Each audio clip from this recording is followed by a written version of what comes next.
Hi, everyone. Hi, everyone. Hi.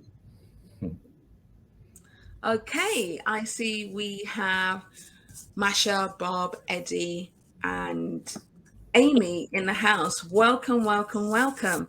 Okay, so today, well, first of all, those who are just joining us, welcome to the International Tech Summit hosted by Penrose Partners. Today, myself and our wonderful panel are going to be talking about NFTs and the metaverse. Yes, those two buzzwords. So, of course, many people have heard the term NFTs, but may not actually understand it. And even if they do have an understanding or have heard it explained, I sometimes find that by hearing someone else's explanation, it adds more understanding to the levels, because NFTs aren't just a GIF or just a digital asset. There's so much more to it. It's very intricate. So I'm going to kick off by letting everybody introduce themselves.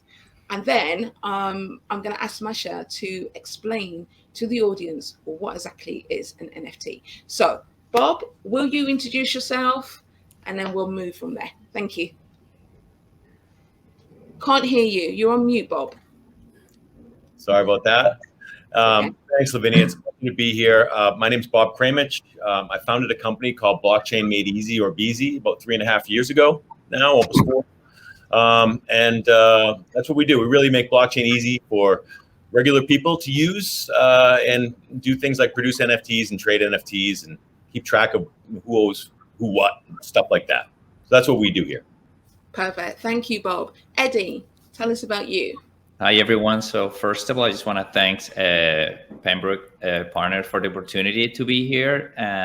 What I do, I work for Santander in digital innovations and currently advising North American region on blockchain. But what I'm really passionate about is NFTs, building communities, actually giving the spotlight to my Latino people.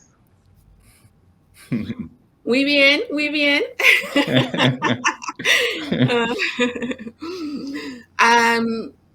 Then Amy, can you introduce yourself? Hi, everyone. I'm Amy Peniston. Thank you very much for having me. It's great to be here. I'm actually based in Bermuda. I was hoping some of you guys would actually be on island so I could make another NFT friend in Bermuda, but alas, I understand you guys are all away. I'm co-founder of Game and Earn. We are the portal to play and earn gaming. We connect investors, gamers, and game companies across the metaverse. We've got a variety of different products, free and paid. We also offer a managed scholarship service to allow new investors to get exposure to the space. And then lastly, we launchpad new and emerging games using our existing community. So yeah, excited to be here. Perfect. And finally, but definitely not least, Masha. Yeah, hi everybody. My name is Masha, and I'm head of communications at Rarible, the NFT marketplace. Perfect. So cool. Okay, so before you answer the question, I should really introduce myself because I didn't do that.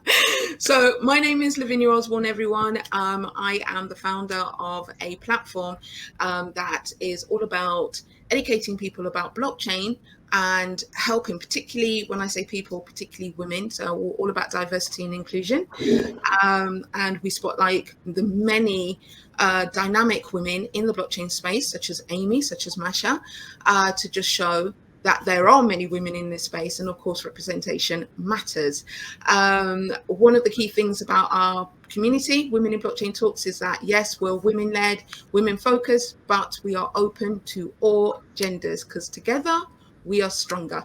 So with that being said, please, Masha, what is an NFT? That's a good question. And yeah, I think I've always kind of like inventing ways on how to best describe it as like this kind of space evolves. But like ultimately what like I have come down to, and what like is pretty easy to understand, is that like we live in this kind of like physical reality where we own things, where we like buy things, we have things, and like those things like really represents like our identity, things we wear, things we own, things we put on our walls. But then we also have this digital world, and right now, honestly, like people spend, well, sometimes more than a half of their days just in this digital world, at their laptops, on their phones, like through all of the apps. And like what ultimately NFT is, like it's an answer to a question how I can own something in a digital world, analogous to how I own something in a physical world. And so an NFT can really be like anything. It can be something that you can wear in a game. It can be, like right now with, Twitter PFPs, like profile pictures, your avatar. It can be a land in a game. So it really can be a wide variety of things. But like ultimately what it comes down to, and I think that Eddie mentioned that right now NFTs and the value that they hold is like really in the community, because when you hold this NFT, which is a digital asset, it really lives in your wallet. And your wallet is like your digital identity, where you have your money, meaning crypto, where you have, like your avatar, when you have all those your like wearables that you might have, whatever it is. But it really shows like the community that you belong to, that you associate yourself with. And it is really the power of NFTs. It's not like a JPEG or a GIF, like you said, Lavinia. It's like really this kind of sign of your digital identity and belonging to like certain values, to certain communities. And that's what I find really fascinating about it, because it's really this like technological layer for how we identify and how we position ourselves in the digital world. Yeah, I think. Sorry, I didn't mean to interrupt. Please finish. No, that was it from my side. Yeah, I think that's a great explanation. And I think one of the key words that you stated, and I think that's important for people to, wrap their head around. It's not just about ownership, it's about belonging and how we represent ourselves in this new space to show that we belong. And as you touched upon, the values that we stand for. I think that's very powerful. So thank you for sharing that, Masha. Bob, you talk about how you are creating a process to help more people to utilize blockchain. So I really would like for you to expand on that and talk more about how we can make NFTs and this whole digital world more adoptable for a wide variety of people and organizations. Like, how do you do it? Because of course other people will do it differently and their answers will be different, but how do you do it with Beezy? Yeah, what we did is we said, okay, we started out of enterprise and realizing, like as Masha said, about the identities, the sovereign identities of those people that you're trading with, that you're interacting with, and the attributes or terms that you're agreeing to trade on, your IP, your digital asset. We started to say, okay, well, a lot of those things exist already in places like Salesforce or CRM platforms, and just like other general purpose technologies, pick electricity, for instance. People didn't build new homes to run electricity to. They figured out how to get it into their home. So what we did is we said, okay, well, in order for individual entrepreneurs and regular business folks to really adopt the technology, it's got to be agnostic to where you're going to pull the identity and attribute data from. And it's going to be agnostic too to what blockchain protocol you're going to interact with, because people need products, people need simplicity. And as good as all the different protocols may be in their different communities that they serve, average people, for sort of what we consider ourselves, don't want to get caught up in all that asymmetry. They just want easy. And so what we did is we built a solution that, you can mint an NFT from your own website or from your own inventory and sell it on your own website through Shopify. And you enable your fans to buy with credit cards, as well as trade with cryptocurrencies. And then they can immediately post on OpenSea as well. So we're really just trying to reduce friction in the process and make the adoption of cryptocurrencies as digital assets, not necessarily non-fungible tokens, just digital assets, easy for people to participate in. And some people would argue, but is that really blockchain? Is that really decentralization? If people are not willing to, get into the nitty-gritty of the actual process of creating a wallet, exchanging their fiat currency to a cryptocurrency to then create or purchase an NFT, are they really adopting this space? Are they even respecting this space? I have my own thoughts on this, but what are your thoughts if someone comes to you with that sort of argument? Well, the way we look at it is that, we see the blockchain is distinct abilities is this. It's the ability to verify, transfer, and enforce the transfer of intellectual property rights, both physical and digital goods. And so for us, we want to provide that capability to every human being on the planet. It's something that you should be able to authenticate your own digital assets. And as Masha said, if you only have a community of 50 people in the world that will buy those assets, but those are 50 people that will buy your assets, you should be able to sell and monetize your IP and defend your IP. So that's the way sort of we see it. We see it as taking the best of what crypto has to offer in terms of authenticating IP rights and helping you manage those rights and monetize those rights, as it does about the purest nature of, you know, the decentralized economy and that kind of stuff, if that makes any sense. It does. And I mean, I'm of the opinion that no one, you know, in this decentralized world, it is about free will, it is about sovereignty, and people will learn in the way that they want to learn. Right. And maybe right now, this is what they'll use your system. And but as they get more familiar and build more trust, they may want to delve further. So sometimes it's not about where you end, it's how you start and then how you build up. So, you know, I think it's a great solution, and I think people should be open-minded, definitely, to the different ways to embrace this new technology. So Eddie, let's talk about community, because community is very important to me, and someone who is a diversity, you know, one of the foremost leaders on diversity and inclusion in this space. I would say that Spanish is the second most spoken language, I believe, in the world. It's the second or the third most spoken language in the world. Do you think that the NFT, Web 3.0 world, the whole world of blockchain is too anglicized? And what can we do to help propel more language diversity in this space? Yeah, I think on language diversity, I mean, I think the beauty of the NFTs and all these new platforms is just basically just serving as a gateway for all the artists in Latin America to be in the spotlight, right? Well, before, in order to discover like these artists that it was, let's say, in Venezuela or Colombia, it was a little bit challenging. I think right now what this platform is actually bringing the spotlight to these new artists to promote their culture, also their language, you know, because that's part of our culture as well, and is allowing all those people in developing countries to, like I say, to have a voice and people to know about them. And what are you doing? Because I know that you're very much into this space. Yes. You're all about community. So what are you doing to help propel and create more adoption within the Latin American market space?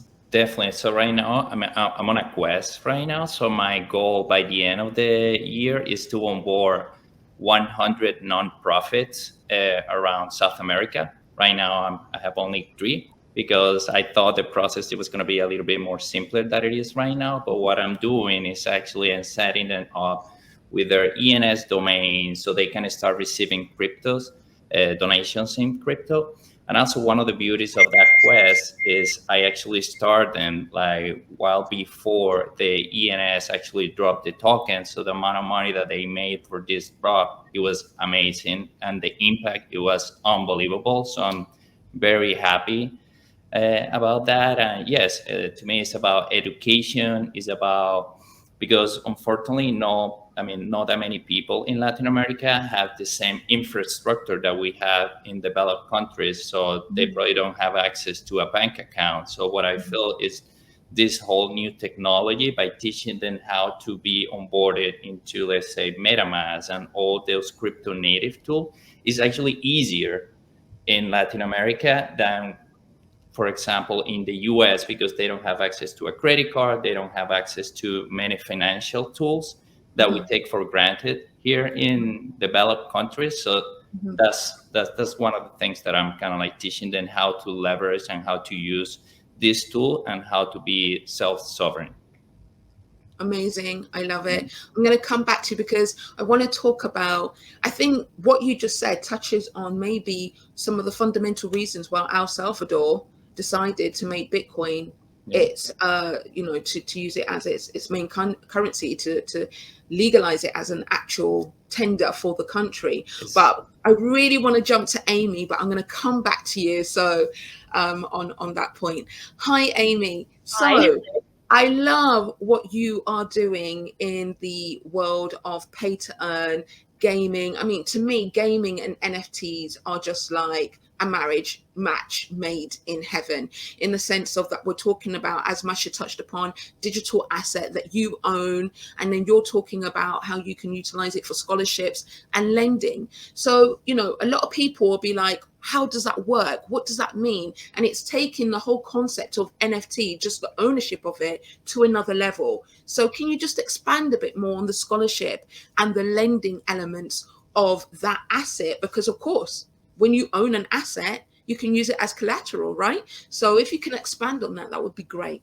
Thank you. Yeah, no problem. I was having to bite my tongue to not jump in with Eddie, but the other way that crypto is getting spread is through gaming. And in the last 18 months, Axie Infinity has pioneered this space where NFT asset owners, people that own the Axies, are lending out these playable in-game characters to people all around the world. It is truly global, but it really started in the Philippines in summer of 2020 when everyone was really struggling with COVID, and Axie somehow it snuck into the country and people started playing it. It became a phenomenon, not just in the Philippines, but now also spreading into places like Venezuela and Argentina. There's a huge adoption of Axie in places like the places that we're talking about with Spanish speakers. And it's really interesting that these pockets of individuals are getting to touch crypto before a lot of even US and Canadians. It's touching the world in a completely backwards pattern than you would expect. It's been really interesting. The scholarship model emerged as a way to lend out your assets, and it was completely community grown initiative. Axie Infinity did not invent it. It was invented by someone in the community. And what's been really interesting is over the last 6 months, new games are emerging and they're building this model right into their game. Because right now, if you want to do this with Axie, you have to use third-party tools similar to what we build. You have to basically do it manually. So a lot of the new games are coming to market with these new features built in, knowing that they're going to get to onboard millions of players who want to take advantage of even just $10 a day of extra income is life-changing for a lot of these people. So yeah, just seeing that model emerge is something that's going to be long-term. The games have not really figured out how to make it long-term economically stable yet. Like there's definitely a lot of iteration and trial and error that needs to happen. But I think the model is here to stay. And it's just such an interesting way to get a small amount of return on assets that you already hold. Just brilliant. And because I remember hearing about Axie Infinity, but you know, there's so much information that comes at you, you just don't know what to invest your time and energy in, you know. But what I love about this whole space, again, touching on the inclusivity and diversity, is that it is inclusive. There's no gatekeeper. Anyone can come in. And what I always say to people who are talking about cryptocurrency is like, if you can only afford £10 or $10 a month just to buy, you know, the cost dollar average in a month, then that's what you need to do. But what I love about these play to earn, particularly Axie Infinity, the case study around Axie Infinity, is it makes it fun. And someone who's always talking about financial well-being, financial freedom, this is what helps people to engage with their money if it is fun. So I really love what you said. Okay, so going back to Masha, we've talked about NFTs, we've touched on community, and we've touched on how NFTs are, you know, providing an income for individuals, be it through lending or through gaming. One of the things that a lot of people don't talk about is protecting the artists and creators. So what role do you think NFT marketplaces play in protecting artists and creators in regards to their assets? You know, what role, what accountability do you think NFT marketplaces play? And of course, I'm asking this question because there has been a couple of incidents in the past month or so with one of the biggest NFT marketplaces where individuals' assets have been removed, etc., etc. Not Rareable, of course, but I'd rather not throw names out there. So what are your thoughts on this, or even Rareable's thoughts on this? Yeah, that's a really good question. And I think like this question is very vital, like to just like onboarding new people into the space and, you know, creating trust in the space, because I would say that we're still in a very, very early stage as an industry. We're like just, you know, NFTs is like in whole just taking their first steps. So I think like that's why I think to some extent like it's still a risk that people like are taking, like to certain, you know, to certain extent. But I think when it comes to marketplaces, then like definitely marketplaces are just like responsible for minimizing that risk for creatives, because I think I would say that, you know, the principle like do your own research stays and is applicable for everybody. But, you know, in terms of like, for instance, how we tackle that this is wearable, we have like a very like robust verification system that's taking place semi-manually. And like on the homepage, for instance, we do not show assets from creators that have not been verified.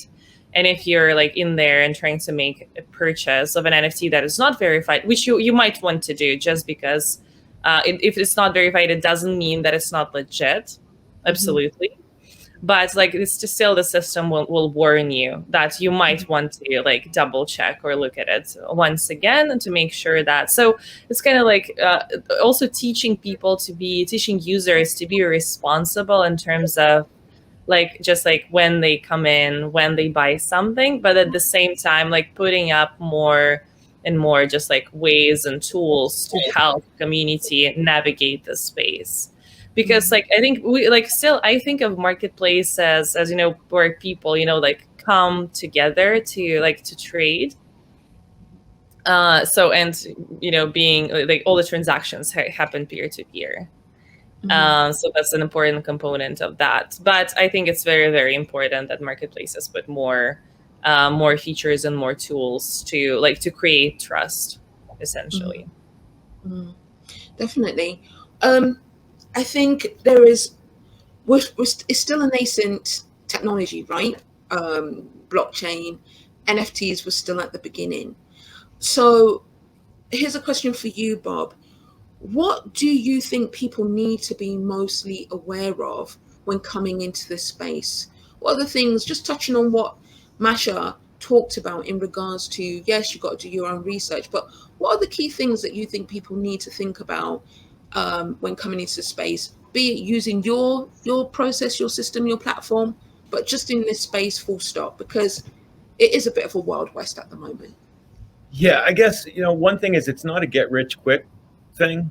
In my opinion, this is a long-term general purpose technology like the internet, like I said, steam engine, electricity, it's going to be around for a long time. You don't need to rush out there and do something, number one. Number two, it's an asset like any other asset class you may have, really, and it's got to be treated as such. It's got ramifications if you start to sell these things and you're making money as an athlete or a student, and you have tax implications you have to be wary of. So it's not something you just jump right into. But if you have IP that you own or that you are going to develop that you want to protect in a new and unique way that also will help you benefit contributors to that asset and help them get them paid faster, or add royalties that benefit constituents for a long time. I mean, it's a tremendous asset, I think, to have, because I put it this way. I said, do you think the people who embraced electricity first as businesses had an advantage over those that said, I'm gonna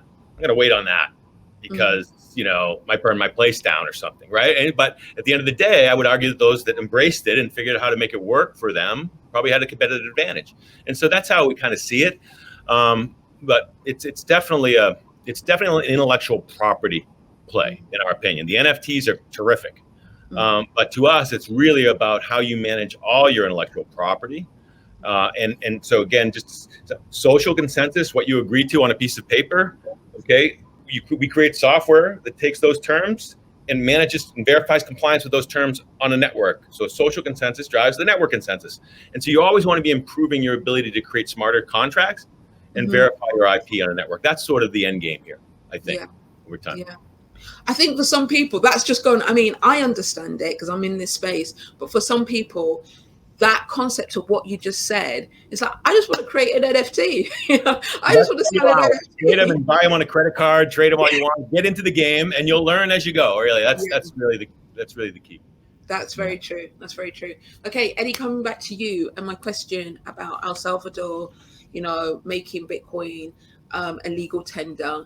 Do you see other, and we're going to touch on community in a moment, but just because you was talking about how the adoption of Web 3.0, crypto, NFTs is being embraced more, because there's more of a need for it, I would say, in developing countries than that. I mean, developing countries rather than so-called developed countries. So do you see other Latin American markets or countries, governments following in the same route as El Salvador? And if yes, why? I think yes. There's definitely rumors, like different countries exploring that option, such as like Panama or Honduras, and also there are some politicians in Mexico talking about embracing crypto. But one thing is what what people say, and the other thing is implementing that is a little bit challenging.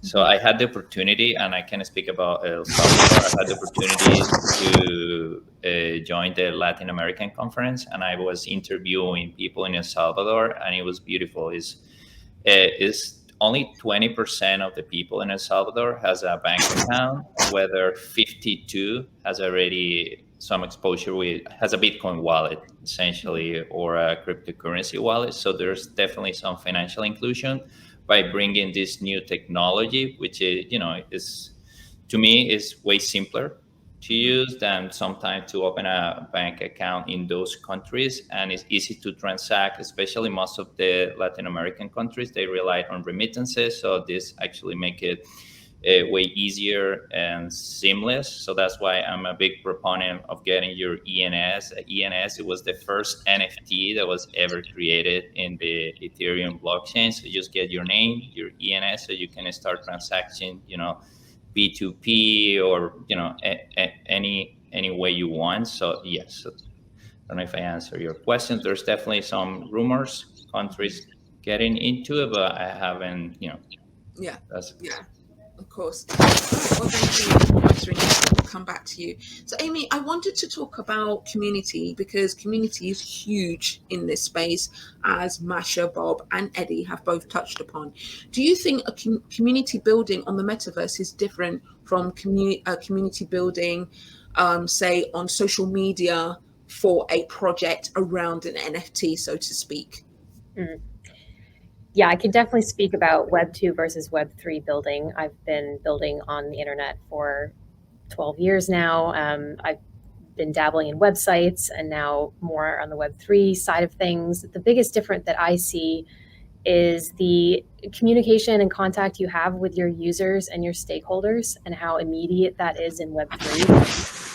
Just the difference that makes in going in the direction that your project is going to be more successful in. With Web 2, yes, you can have your interviews, you can email your customers, but with Web 3, crypto Twitter, Discord, Twitter Spaces, it's immediate feedback. And as a developer and a designer, it's a game changer. It's addicting. It gives you exactly what you need to build and go in the right direction.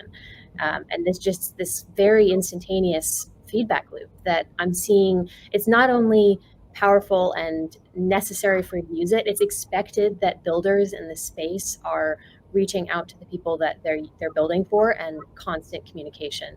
We've seen this recently with several play and earn games who have had some economic imbalances. The whole market's upside down right now, but to right the ship and to keep the community confident that they're heading in the right direction, they've just turned to more and more communication and just being open and transparent about the direction that they're going, which for a lot of these games is key, because people don't realize how long it takes to make a really decent game. So if you're not talking to the people you're building for, they've got some sort of assets, or they're invested with you, they're going to start to get a little worried. So yeah, this Web3 building is a complete game changer, and I'm absolutely loving it.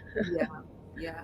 I know I love the immediate interaction and feedback. Yeah, it is great. It makes you feel like, it goes back to that term that Masha touched on, belonging. It makes you feel like you actually belong to a community because of that immediate interaction. With that being said, one of the things that have come up, we've talked about financial literacy, we've talked about financial inclusion, equity, community, and it makes me think about the 17 SDGs, UN's SDGs, social development goals, and how Axie Infinity, particularly because it really took off in the Philippines, and you saw, I saw how just through my own personal contacts in that part of the world, and their feedback and what they were saying to me, how it was making such a huge impact on the participants of the users of Axie Infinity. So with that being said, I'd like to direct this question to Eddie, and just putting it within the context of the 17 SDGs, the UN's Sustainable Development Goals. Do you think that that the number one is on financial equality? Do you think that NFTs or the Web 3.0 space is going to help to create more wealth in the Latin American markets? Yes, definitely. I was like, big kudos to Axis, because I feel that I believe that crypto adoption in developing countries and Latin and all developing countries are going to be, the future lies in NFT gaming. From my perspective, and I can just give you a little bit of examples. You probably, Amy, you probably know, but there's people actually making what they will make in a month working in a regular 9-to-5 job in Venezuela, for example, and they're making it in like 3 days, 4 days. So the level of impact that this is creating in South America is huge. So that's just an example in Venezuela. In Argentina, I know people that have stand-up scholarship, like Axie scholarship, and there are people making really good money, and they're learning new technology. It's not only that they're making money by playing an NFT, but they're actually getting educated into using crypto, into transacting without having an intermediary. And I don't know if you were aware, but you probably already know that 8 years ago we had a big issue in Argentina where the banks didn't allow people to actually withdraw money. So this is creating an alternative for people to feel more secure and actually be self-custody of their asset. The same thing in Venezuela. So I think, yes. Perfect. So definitely it's bringing, it's opening new sources of job, not only for the play to earn, but actually artists. Yeah. Artists right now, they're posting their art, which is actually speaking about their art that represent their culture. They're actually making money. So it's beautiful, the whole thing that is happening with NFTs and NFT gaming, and this whole all powered by this blockchain and crypto technology. Yeah. On that note, it's become almost expected that scholarship managers give their scholars sort of an onboarding ramp into crypto and DeFi. So Axie does such a great job of this, because within there's a sidechain called Ronin, and it's got an automated market maker. It's got some staking involved, so you can learn all of the different aspects just using the tokens you earn in game and converting them into other tokens. So it's like almost a little safe sandbox where you can then bridge over to Ethereum and try your hand at the broader ecosystem. It's so cool. And Axis is just one platform out of the many that are being built. So it's going to be huge. Yeah. Talking of that, so Bob, I'd like to ask you, we're hearing how this is having such an impact on development. How do you see this space developing just across the board, maybe focusing a little bit more in the developed world? How do you see this space expanding? Sure. To me, it's about liquidity. It's about creating pockets of market liquidity, right? So Rareables has a wonderful community, right? Great offering, great community, right? we're hopefully building a similar great community with folks like colleges and other professional athletes, and Eddie's going to build a community, and Amy's building communities, and so all these communities that they're blockchain enabled can now rapidly unite with relatively little integration cost, right, in the future, depending on values and community values and so on and so forth. So for us, it's just, we welcome liquidity, we welcome people building along this blockchain standard, because more market liquidity creates more network effects. More network effects create better products and more product liquidity and so on. So for us, that's how we see it happening. And we're starting it. We're really trying to partner with institutions that have lots of assets, like a UNC, for instance, who is just has lots of digital assets, legacies that it can now mint and monetize and share with other contributors and other beneficiaries. And so we will start there and try to build around those communities. And then ultimately we see it's really about, you should be able to trade across any of these networks, any of the NFTs you own, and so on. Right. So what you're seeing for the future is more expansion and integration of other communities coming together, which will help with mass adoption, understanding, education, and promoting. I think you was talking about how do you improve the IP, and then as you improve that IP, you improve the creator network. Was that what you said before? I think so. I mean, at the end of the day, Masha handled a tough question, right? It's about how do you, all blockchain is doing is maintaining the true state of shared data within these communities. That's all it's doing. And so if someone's trying to falsify some data that was born outside of the chain, it's hard to prove. You need a general ledger of some kind. But over time, we will be able to, I think, have sort of a general ledger that, that maintains the true state of traditional assets that may be off-chain or physical assets. But for now, I think it really comes down to,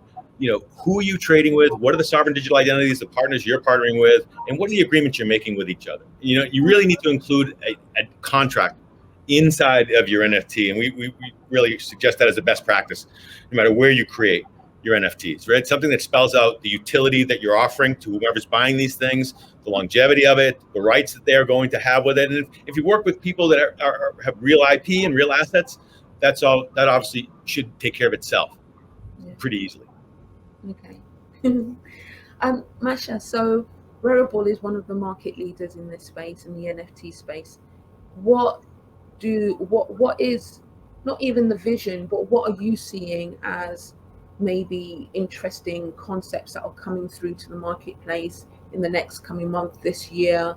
I don't want to say projects because it's based on different opinions, but of course PFPs were quite big in 2021.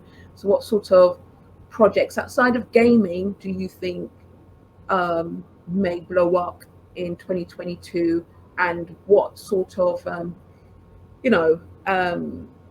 growth do you see in this space in the coming month, in the year? Mm-hmm. Yeah, that's a great question. And honestly, it's pretty tough to answer just what's going to be next, because, we didn't know 2 years ago that we're going to be at this, place and situation where we're at, which is amazing. I think we'll totally, I think, see some further development for PFP projects, and for something developing further to maybe, some kind of clubs and communities. I think gaming is definitely something where we'll have still a lot of room for growth and expansion. Definitely. I think, for like Bob said, for some of the major IPs and brands, I think a lot of brands and IP holders from more institutional world are yet to discover the most kind of meaningful way for their communities, for their audience to enter the space. And we're seeing a lot of, not a lot yet, but, some great examples for, like Adidas entering the space, or, from some of the kind of mainstream creators like Snoop Dogg, having building his presence in Sandbox. So things like that. So I think we'll definitely see more merging of this very kind of crypto native degen space with more mainstream, and getting ready to onboard more people in the space. And I think for us, like we're really like except for the marketplace that Variable has, we also are a protocol, which is like an open source and community governed infrastructure. And like a huge vision for us is exactly like we're seeing a lot of teams and projects like building their own experience utilizing this protocol. And like for whatever shape it may take, like cyber for instance just integrated the protocol so you can walk in the virtual reality like around the gallery space and buy an NFT directly from there, like powered by the protocol, which is like a really cool case. And we're working with a bunch of different like projects, and just like being able to like take the tech and like build whatever application it may take. So I think we'll see more customized solutions for different projects, and everything becoming more niche, more community focused. So we'll see. Yeah, I'm super excited to just be in the space and just witness what's going to be next. Sure. Okay, so we've got less than 5 minutes, so we're just going to round up. So is there anything that you would like to add, Eddie, to this conversation, just, in regards to community and, the inclusion and diversity element of, you focusing on the Latin American markets and other markets and things like that?